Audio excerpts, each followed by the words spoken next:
بسم الله الرحمن الرحيم. الحمد لله رب العالمين، والصلاة والسلام على رسوله الأمين محمد وآله وصحبه أجمعين، أما بعد. leo ikiwa ni tarehe 21 mwezi wa Ramadhan mwaka 1447 katika silsila ya durus za sira ya Mtume Muhammad sallallahu alayhi wa ala alihi wasallam, tuendelea kuzungumzia sulhu al-Hudaybiyah. Na tulizungumzia jana namna masahaba walivyochukua kiapo cha utiifu kwa Mtume sallallahu alaihi wasallam, kupigana mpaka kufa kwa ajili ya kumnusuru Mtume sallallahu alaihi wasallam, kwa habari zilizokuja kuwa ameuawa صحابة عثمان بن عفان رضي الله عنه وأرضاه. صحابة عثمان بن عفان رضي الله عنه وأرضاه alikuwa na nafasi kubwa sana kwa Mtume sallallahu alayhi wasallam, bali haijatokea hapo katika tarikh kuanzia kuumbwa kwa Adam alayhi salatu wassalam ila qiyam as-saa kuwa kuna mwanamume aliyewaoa binti wawili wa mtume yoyote isipokuwa Uthman radhiyallahu anhu wa ardha, na ndio maana akajulikana kama Dhunnurain. Mtume sallallahu alaihi wasallam akamuozesha binti wake wa kwanza, alipofariki akamuozesha mwingine, akafariki pia katika uhai wa Mtume sallallahu alaihi wasallam, bali akasema ningelikuwa na mwingine ningekuozesha.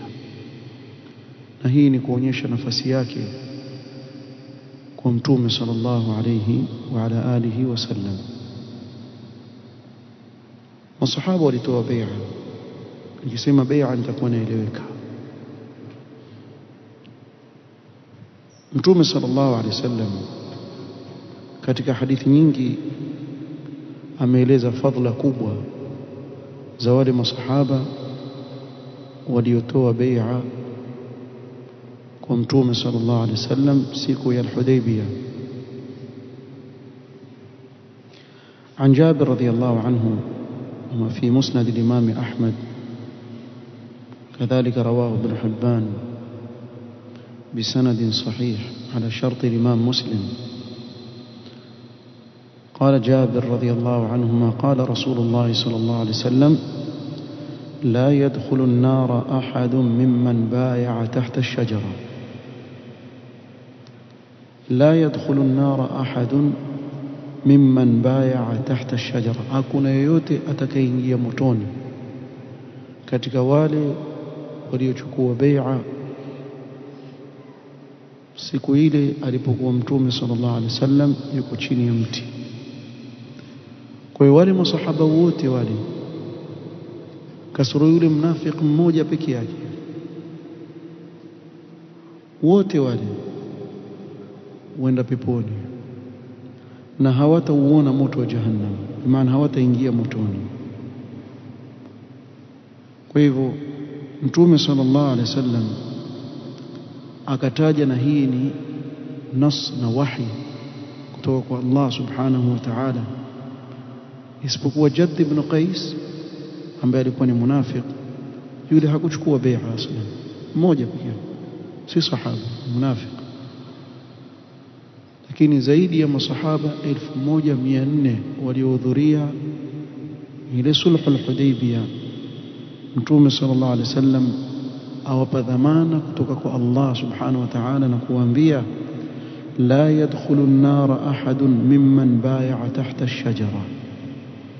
Kwa hakuna yeyote katika wale walombai'a Mtume sallam na kuchukua kiapo cha utiifu kwa Mtume sallallahu alaihi wasallam atakayeingia motoni.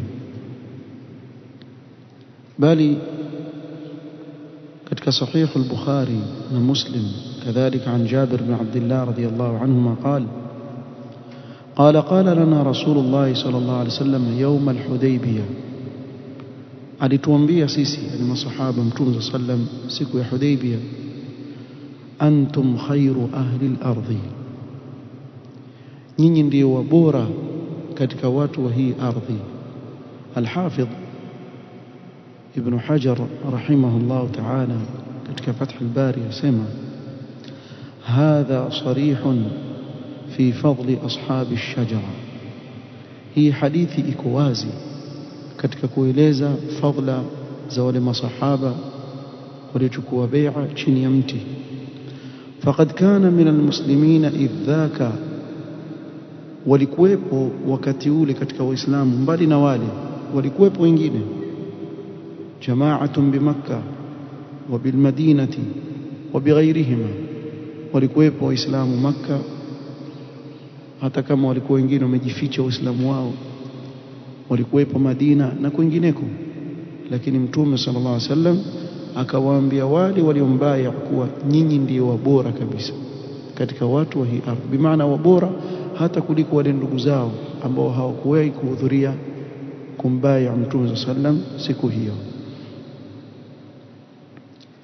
Kuna bwana mmoja ambaye alikuwa ni mtume wa Hatib ibn Abi Balta'a, alikuja kwa Mtume sallallahu alaihi wasallam yashku Hatiban faqala ya Rasul Allah, yani kulitokea utesi kidogo na Hatib, akamwambia Mtume sallallahu alaihi wasallam ya Rasul Allah la yadkhulanna Hatibun an-nar, kuna watu wengine ukikosana na wewe aweza kukutia mpaka motoni.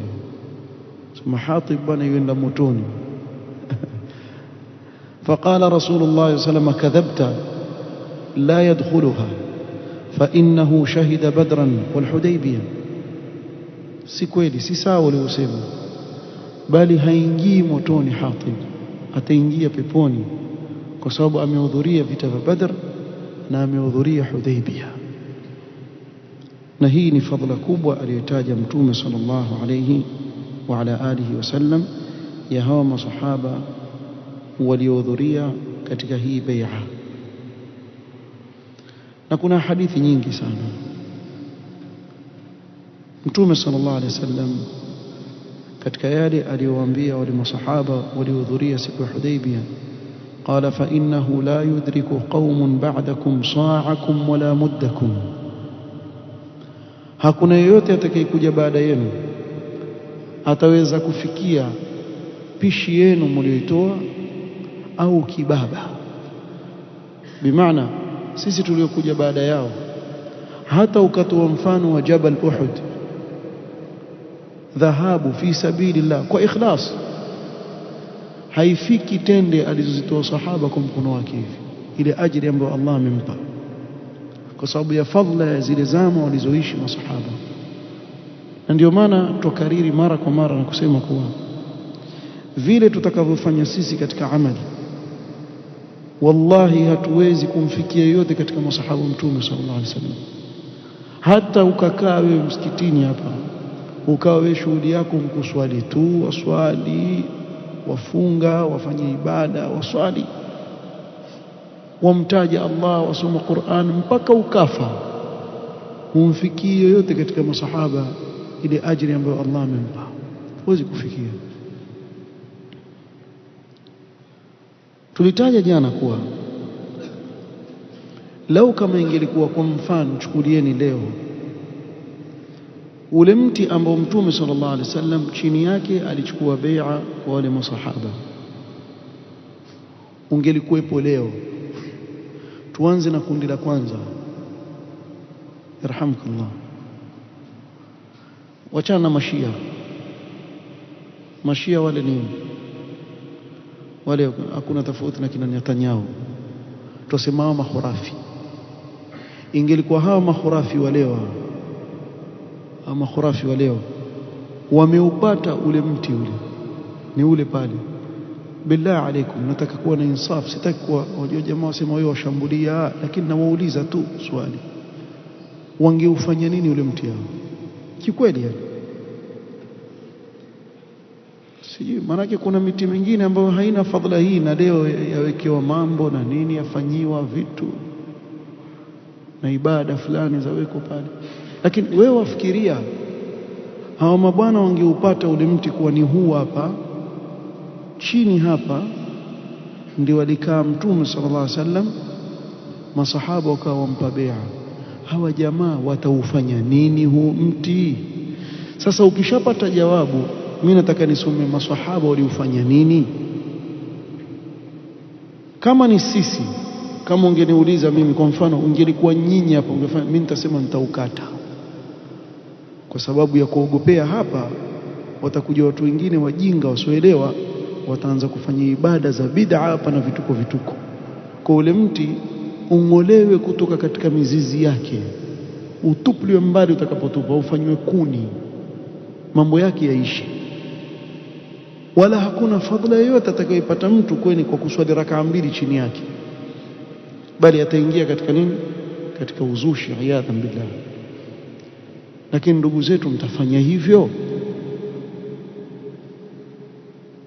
Kuna mti kule Makka, si kitambo, hii asri hii tunaoishi sisi, kuna clip iko, kienda utaiona katika YouTube, wameweka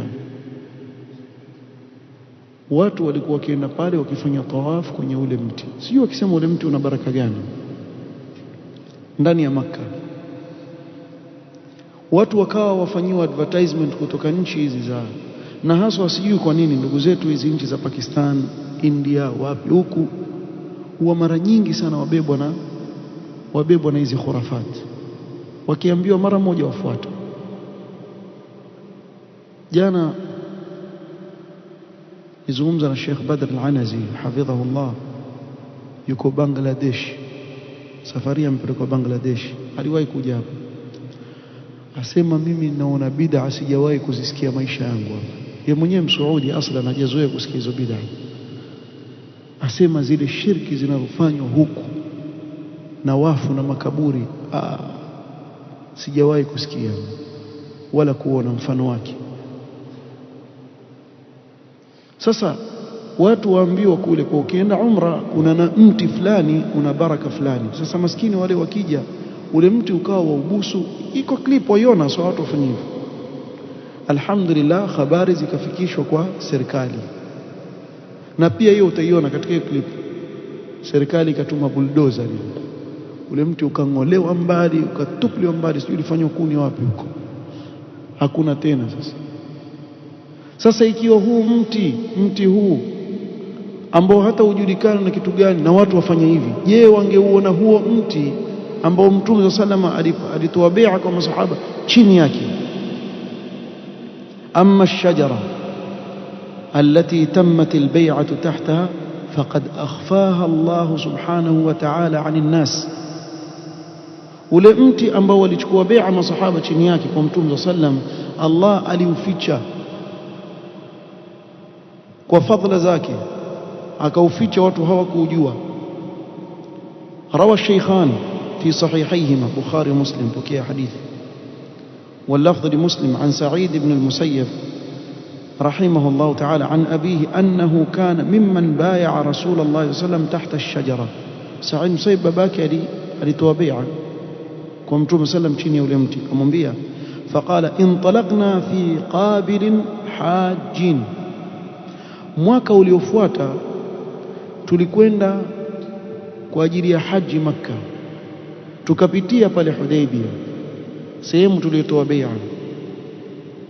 Qala fakhafiya alaina makanuha, ikawa ni kama imefichika kwetu, au katika riwaya nyingine nasinaha, tukasahau ule mti ambao tulikaa chini, Mtume sallallahu alikaa chini yake, sisi tukatoa bai'a, tulisahau ni mti gani, na wote masahaba. Na katika riwaya ya Imam Ahmad faamiya, yani ni kama ukafichika, hatukujua ni mti upi. Kisha huyu bwana akasema sahaba, fa in kanat buyinat lakum, ikiwa sisi ambao ni masahaba tumeusahau mti hatujui ni upi, ikiwa nyinyi mmeujua, fa antum a'lamu, basi nyinyi mwajua zaidi kuliko sisi. Ikiwa nyinyi mwaujua mti, basi mwajua kuliko sisi wenyewe tulitoa bai'a tujui. Na hii ya kuonyesha kuwa masahaba walikuwa hawashughuliki na mambo kama haya, si wajua pale palifanyika nini, wajua pale palifanyika hata habari nako, wala hawakuwa kushughulikia siku pale basi tutakuwa tukiswali rakaa mbili, hawana habari hizo. Kwa hiyo walikuwa hawajui ni mti upi. Na katika sahih al-Bukhari عن ابن عمر رضي الله عنه أنه قال رجعنا من العام المقبل, كما كم موجة تمرجيا mwaka unaofuata, فما اجتمع منا اثنان على الشجرة التي بايعنا تحتها, hata watu wawili hawakuweza kukubaliana ni mti gani, yani bimaana mtu labda ni ule, hakuna mtu aliyesema ni upi, hatukujua ni upi. Fakanat rahmatan min Allah, ikawa ni rehma kutoka kwa Allah subhanahu wa ta'ala kutoujua kwetu sisi ule mti ni upi. Al-Hafidh Ibn Hajar katika Fath al-Bari akieleza hikma ya hili jambo asema, wal hikmatu fi ikhfaiha alla yahsul biha iftitanun lima waqa'a tahtaha min al-khair, afwan, alla yahsul biha iftinanun lima waqa'a tahtaha min al-khair. Hikma ya kuficha ule mti, Allah kuficha ule mti wasiujue ni upi, ili watu wasije wakafitinika kwa kile kilichotokea katika ule mti, katika ile khairi iliyotokea. Falau baqiyat, lau kama ule mti ungebakia, lama umina ta'dhimu ba'd al-juhal laha, hatuwezi kuaminisha kuadhimisha baadhi ya wajinga ule mti. Huyu si Muhammad Abdul Wahhab, Ibn Hajar asema hivi, kuna wajinga watakuja kuadhimisha ule mti, kwa Allah akauficha ule mti. Hatta rubbama afdha bihim ila i'tiqadi anna laha quwwata naf'in aw dhurrin kama narahu al'an mushahadan fima huwa dunaha. Ibn Hajar azungumza karne hiyo ya 8 huko, asema isije wale majahil wakaadhimisha ule mti mpaka huenda ikawapelekea baadhi yao kuitakidi kuwa ule mti pengine labda una nguvu ya kunufaisha au kudhuru, kama tunavyoona leo na kushuhudia kwa vitu ambavyo ni chini katika fadhila kuliko sehemu ile, na watu wakazitukuza. Na hili ni jambo ambalo watu walishuhudia. Kuna msikiti ulijengwa sehemu za Kilifi huko, kisha katika hali ya kujengwa ule msikiti huwa kuna sherehe makhurafi wafanya, nafikiri kila mwaka. Sasa mmoja katika wale wanaoitwa mashekhe pale akazungumza akasema, aliyeweka jiwe la msingi ni mtu fulani, akamtaja yule shekhe kutoka Hadhramut, na lile jiwe la msingi liwekwa pale, akanyosha mahali yani katika ule msikiti.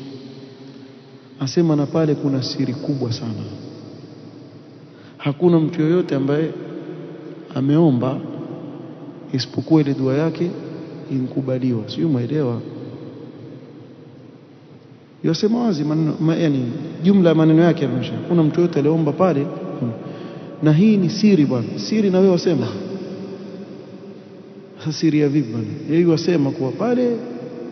Kwa hivyo ni kama kuambia watu nendeni pale kwa swala rakaa 2 kisha omba utakacho pale utapata, kwa ajili ya jiwe mtu fulani ameliweka.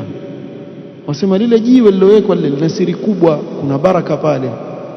Sasa ikiwa kitu kama hiki duni kabisa kimechukuliwa na baadhi ya watu kwa sura kama hii, waonaje wewe ingelikuwa aliyeka jiwe la msingi pale ni Abubakar as-Siddiq, ingekuwaje? Watu wangefanya nini pale? Sijui, ni wenyewe mnao jawabu. Lakini niulize, hiki kilichotokea hiki cha kuwa ule mti umefichika, masahaba hawakujua, na masahaba wakasema ilikuwa ni kheri ule msikiti ule mti kuwa umefichika, sisi hatuujui. Si ndio hicho wanachokilingania watu wa tauhid siku zote? Hao mnaowaita mawahabi si ndio wanayozungumza mazungumzo kila siku? Ndio haya. Alafu kuna tukio likatokea baadaye katika khilafa ya Umar ibn al-Khattab radhiyallahu anhu. Umar ibn al-Khattab aenda haji, awakuta watu kwa makundi wakimbilia mahali.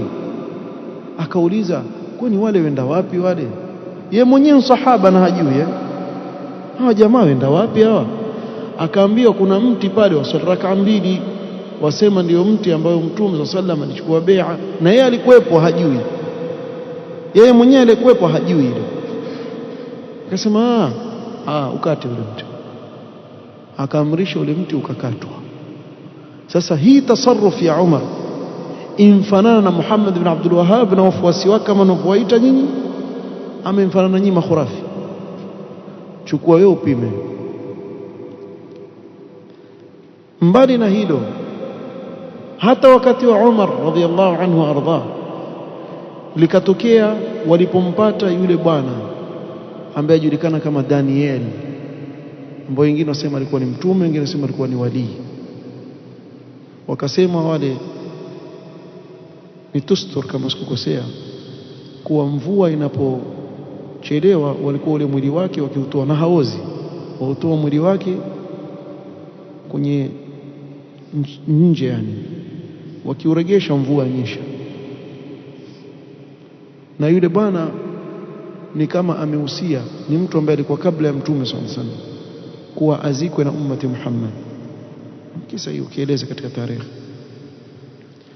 Umar akasema chimbeni makaburi 14 hivi. Kisha akamwambia yule amiri, nenda kamzike usiku kwenye giza katika moja wa yale makaburi, kisha ufukie makaburi. Hata wewe sitaki ujue huyo maiti mmemzika wapi, wacha wenzako. Wewe amiri, sitaki ujue umemzika wapi. Wakachimba makaburi mengi, kisha usiku wakaja wakaingiza kwenye kaburi moja katika yale, wakayafunika yote. Asubuhi watu wakija hawajui amezikwa wapi. Mimi nawaulizeni, mshawahi kutoa hapa kalima kuizungumzia hiki kisa, tukakisoma kisa? Huyu angepatwa na makhurafi wale wangemfanyaje? Sisi tungefanya kama hivi Umar alivyofanya, sio? Angepatwa maiti huyu na makhurafi wale wangemfanyaje? Haya yote mimi nakueleza haya ili wewe upate kupima kwa akili yako timamu tu, usiwe wachezewa kwa watu hivi hawapendi watu wema. Sisi wala hilo, watu wema hawaabudiwi, waheshimiwa. Sasa ndio maana watu wengine huona kuwa wale makhurafi wana elimu kubwa. Kwa nini? Kwa sababu akiingia yule bwana aweza kuingia amezungukwa na watu msikitini, na vile alivyovaa, na wale watu waweza kupiga takbira pale, Allahu akbar, Allahu akbar, yeye ingia pale pole pole na nini, na zile acting zao na nini, alafu watu waweka njia, ondoka. Sasa obviously yule mtu anayeona huyu mtu atakuwa ni mkubwa sana huyu, sio? Fa idha huwa ajhalu min himari ahlihi, kumbe mjinga kuliko yule punda wa nyumbani kwao. Hana lolote huyu, mbali na kuwalingania watu katika khurafat na bid'a na shirkiyat. Lakini ukamwona shekhe wa sunna yopita mutawadhi, akiona watu wasalimia, aketi na watu kama kawaida. Bana, mtu kawaida tu. Sasa maskini wale watu wachukuliwa psychologically kwa namna hii. Aweza kuja shekhe katika wao hayumo, lakini akija mpaka gari likaandikwa kwa jina lake, ile plate number. Wewe ionaje? Na siku eti atapinga yuwafurahi. Wakati huku wamwona Sheikh Ibn Baz rahimahullah ta'ala, kuna ile klipu moja yualikwa mahali, akaanza kusifiwa kadha wa kadha, huyu ndio shekhe mkubwa hapa, ni alim al-allama na nini. Hiyo sema astaghfirullah, subhanallah. Yule bwana akimaliza, wallahi Sheikh Ibn Baz apewa maiki, tusema ya'lamu Allahu annani bari'un mimma qala hadha ar-rajul, mimi niko mbali kabisa na haya maneno yanazungumza. Wa anta tub ila Allah, nenda katubie wewe, mimi siko katika sifa unazungumza. Hakubali kabisa. Na hapa mimi nishamuona mmoja amekaa, yule anemkaribisha sema al-allama fa al-fahama qawwamul layl, wallahi maneno qawwamul layl sawwamun nahar. Sasa na yule anemkaribisha hadrami واحد من حضرموت, عادك بتشين زيد يعني bado ataka kitu mkuongezee nzichi yacheka, alafu ape mic raha kabisa, furahi kabisa, nsifiwa na nini. Sasa we pima katika hawa wawili kwa akili yako timamu tu, we huoni nani ambaye amesimama katika msimamo wa sawa sawa? Kuna watu wallahi alazim ya akhi aweza kukaa hivi akaika mkono wake hivi kisha azungumza na watu wengine kule, nyinyi mpange foleni, kazi yenu kumbusu mkono wake, hata kushughulikia kikote huko. Wewe vipi wewe? mata sta'badtum an-nas wa qad waladatuhum ummahatuhum ahrara, nyinyi mtaka kuwafanya watu watumwa wakati wamezaliwa wakiwa huru bwana? Kwani tofauti yako nini na mwenzako bwana? inna akramakum inda Allahi atqakum wallahu a'lam man al-atqa, Allah ndiye anajua zaidi nani mcha Mungu zaidi kuliko mwenzake. Na hili ndio linalofanya baadhi ya watu kujiweka mbali na watu wa sunna. Kwa nini? Aona kule nikienda mbona mimi situkuzwi, sibebwi. Yule Usama al-Azhari khurafi mmoja kutoka Misri kule,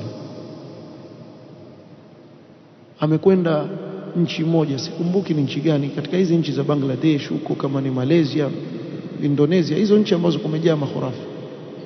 Akifika pale kaekiwa kiti kikubwa, kisha akakaa akabebwa juu ya mabega, na yeye ankaa hivyo, una raha kabisa. Mimi nataka kukuuliza, ushamuona shekhe yoyote wa sunna akubali kuwa amefika mahali amewekewa kiti abebwa juu ya mabega?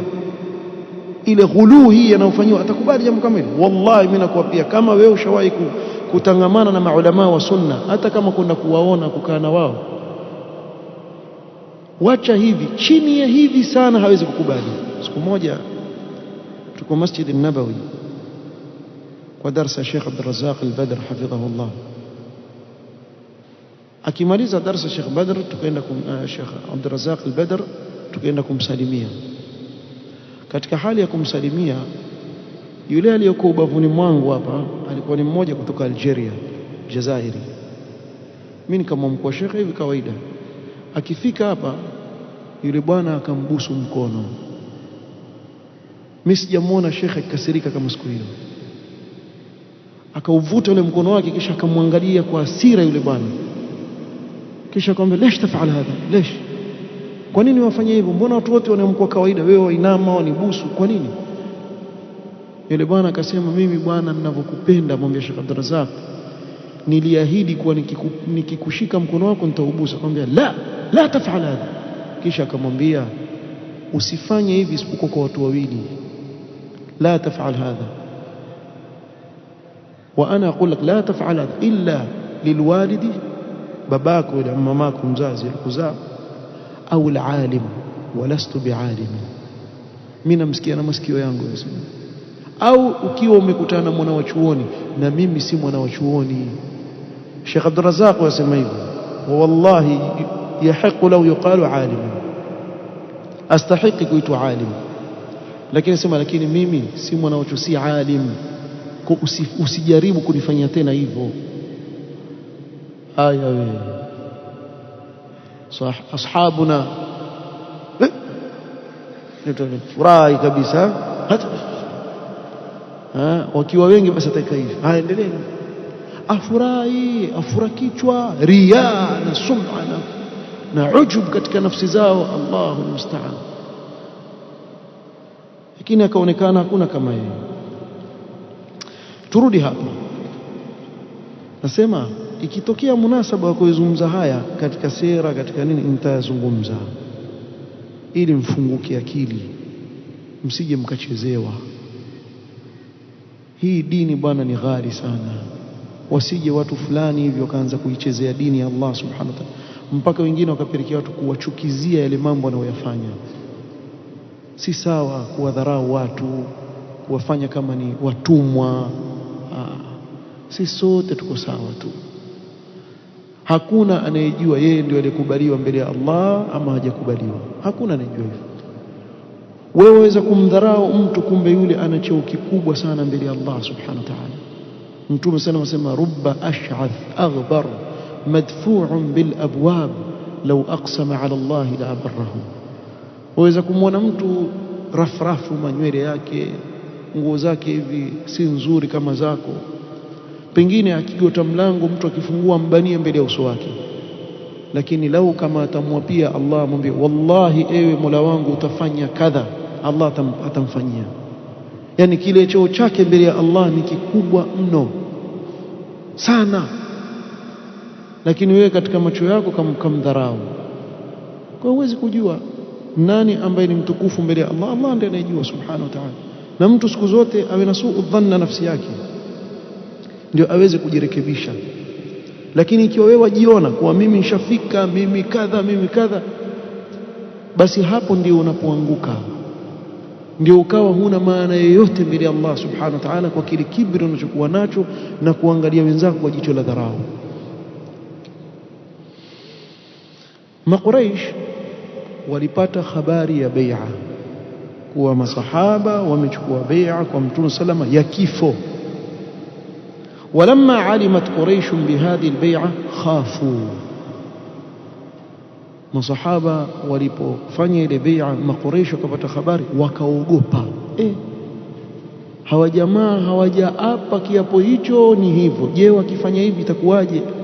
Na zile habari zilizoajiria kutoka kwa Urwa ibn Mas'ud kule alipowaambia namna masahaba walivyokuwa kimtukuza Mtume sana na kumheshimu.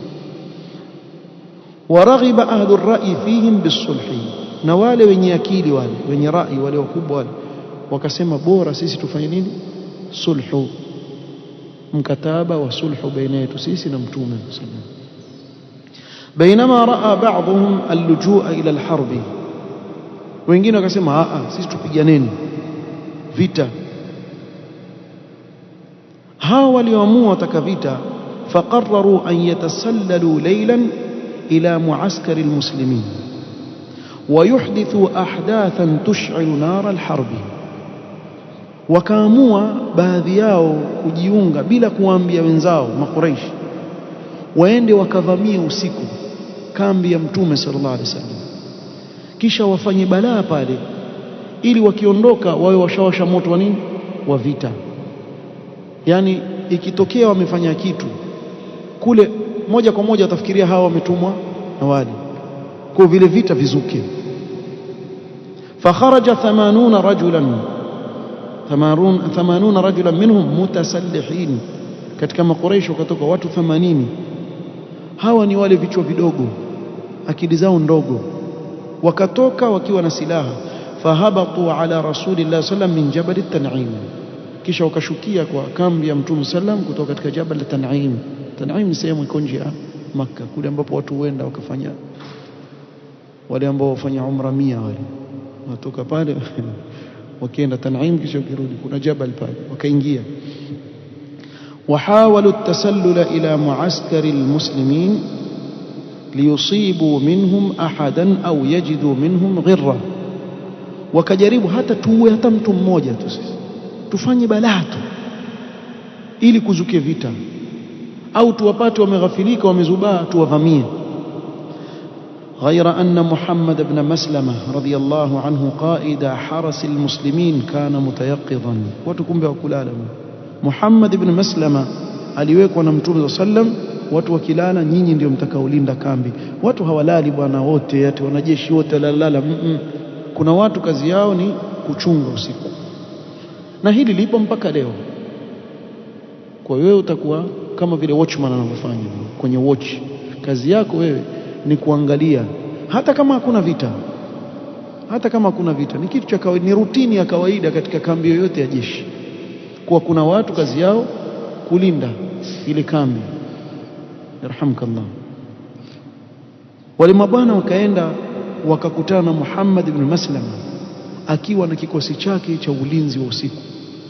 Badala ya wao kuvamia, wakavamiwa wao. Sasa wakazungukwa, wakawa hawawezi kukimbia. Watu 80 bwana wamekamatwa. Faasaru 80 rajulan jami'an, wale watu 80 wote wale wakachukuliwa, wakatekwa kuwa ni mateko wa vita.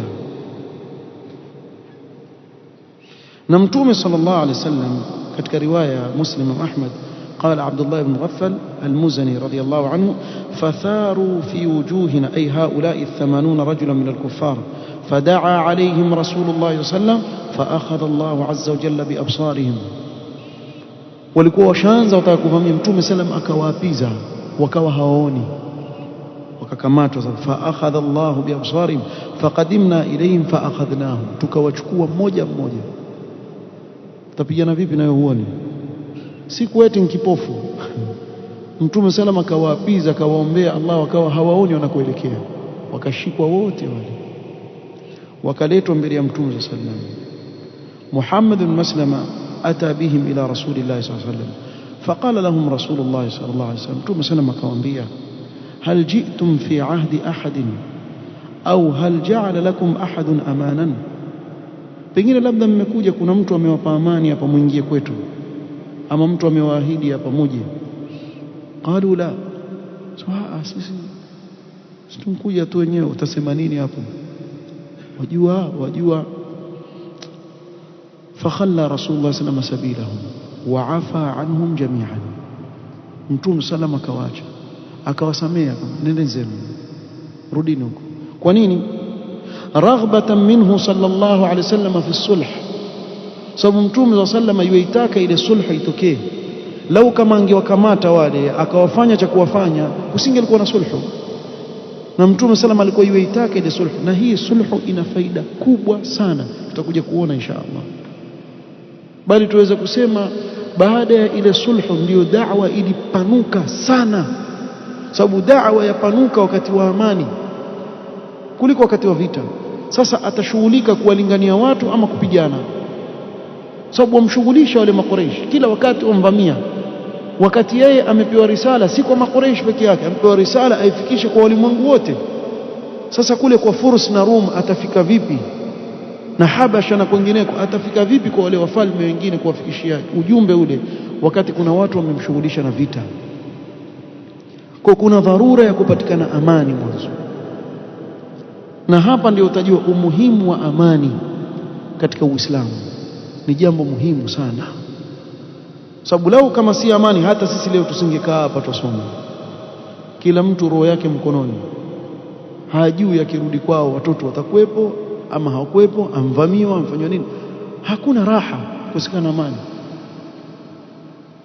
Kwa Mtume sallallahu kwa ile raghba aliyokuwa nao kwa sulh, wa annahu lam yati liqitalin, na kwa hakuja kwa ajili ya vita, akawasamehe. Na hii ndio amezungumza Allah subhanahu katika suratul Fath, wa huwa alladhi kaffa aydiyahum ankum wa aydiyakum anhum bi batni makkah min ba'di an adhfarakum alayhim wa kana Allah bima ta'maluna basira. Ikawa ni fadhila kutoka kwa Allah, ameizuia ile mikono yao kwao na wao kuwafanya chochote wale, ili kutokea hii sulhu. Sababu hii sulhu ndio fathu Makkah jamani, hii sulhu hii ndio itafanya fathu Makkah itokee huko mbele, kama tutakavyoeleza insha Allah taala. Kwa baada ya kutokea hili, Makuraish wameona kuwa tufanye basi hiyo sulhu. Akatuma mmoja katika Makuraish ambaye ni Suhail ibn Amr. Suhail ibn Amr aende akafanye sulhu na Mtume sallam, waandike ule mkataba, tutaka 1 2 3 4, nenda kaandikishane naye. Na huyu Suhail ibn Amr kwa jina lake Suhail, Suhail maana kitu sahali, sio tasghir ya sahal, Suhail. Mtume sallam alipomuona tu Suhaili waja, qala qad sahula lakum amrakum, maadamu anayekuja ni Suhail, jambo leo lishakuwa sahali.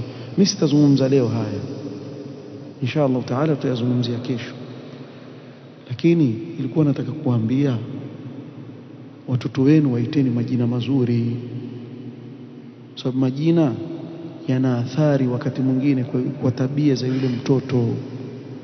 Kwa msiende mkaangalia msalsalati haswa akina mama, kisha mkaanza kuwaita watoto wenu majina hamuyaelewi wenyewe maana yake nini. Pengine maana yake mlevi, pengine maana yake mwivi, pengine maana yake jambazi. Wewe hujui, waita tuona alikuwa ekta yule, alikuwa ekta nini. Majina mazuri hapo. Ama huku kwetu haya majina ya kikwetu, usimwite mtoto Masumbuko, atasumbuka. Usimwite mtoto Tabu, atakuwa na nasibu katika jina lake. Usije umwita mtoto bwana majina ajabu ajabu. Watu wetu waita majina kama wewe, usikia mtu aitwa nani, aitwa Kombo, yani mambo yake yote enda kombo tu, kombo. Pole bwana kama uitwa hivyo, lakini tafuteni majina mazuri jamani kwa watoto. Hata kesho yule mtoto akiulizwa jina lako wewe waitwa nani, asema mimi naitwa fulani, haoni haya kusema jina lake. Lakini wewe umwita mtoto jina bwana, mpaka akiulizwa ni Abu fulani, jina lako nani? Wewe si nishakwambia ni Abu fulani, wewe unataka nini tena? Mimi nani? Atafuta kunia, yani ajikave lile jina lake. Kwa nini wamtia mtoto wako kwenye haraji namna hii? Kwa tutakuja kueleza. Angalia hapa, huyo tu Suhail ibn Amr, Mtume sallam amuona tu asema qad sahula lakum amrakum, jambo lenu lishakuwa sahali bwana. Anayekuja Suhail, jambo lenu sahali. Unaona wewe waje mtu aitwa nani, naitwa Vita. Kuna nani na vita hivyo? Wewe aitwa Vita. Na Waarabu walikuwa wakiitana majina kama haya. Uislamu ukaja. Uislamu, kuna watu wafikiria mtu akisilimu lazima abadilishe jina. Kama jina lako sio zuri, yani si la Kiislamu, basi wabadilishe. Lakini ikiwa jina lako liko sawa, inaje ubadilishe? Abu Bakar ni yule, Umar ni yule katika jahiliya na katika Uislamu. Lakini ikiwa lina maana ambayo si nzuri, basi ndio lile jina labadilishwa. Kwa hivyo tutafutie majina mazuri watoto, majina mazuri yenye maana nzuri.